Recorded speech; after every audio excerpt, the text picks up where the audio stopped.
Konnichiwa मिनासान। तो क्या सब सभी लोग गाइस, आज आपको जो कि मैंने दो वीडियो प्रोवाइड कराई है यूट्यूब पे। एक में JLPT N5 JLPT N4, ठीक है। दोनों ही अनसोल्व वर्जन है, आपको सोल्व करने हैं, ठीक है गाइस। जल्दी जाके करो। और गाइस कल के लिए पेपर के लिए आपको ऑल द बेस्ट, ठीक है गाइस। आप जो कि है अपना पेपर आप इजीली कर पाओगे, ठीक है गाइस, विदाउट एनी प्रॉब्लम के।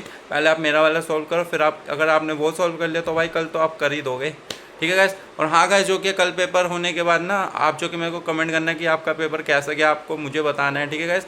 अगर आप बताना चाहो तो भाई आपकी मर्जी है, ठीक है। ठीक है गाइस, इस बार मैंने आपको जो कि ट्रेन करा तो मुझे पूरी उम्मीद है कि आप जो कि अच्छा करोगे, ठीक है गाइस। और हाँ गाइस, जाने से पहले एक बात बताना चाहता हूँ, जो कि मेरे चैनल पे जल्दी एक सीरीज़ आएगी शिंकानसेन मास्टर N3 की सीरीज़। उसमें मैं दुख का आपको वर्ड टू वर्ड हिंदी में एक्सप्लेन करूँगा, ठीक है। देखना जरूर, मतलब कि आपके लिए भी नॉलेजेबल वीडियो। और गाइस नॉर्मली मैं वीडियो लाता रहूँगा आपके लिए, ठीक है गाइस। तो अभी जाके अपना जो कि आप टेस्ट सॉल्व कीजिए।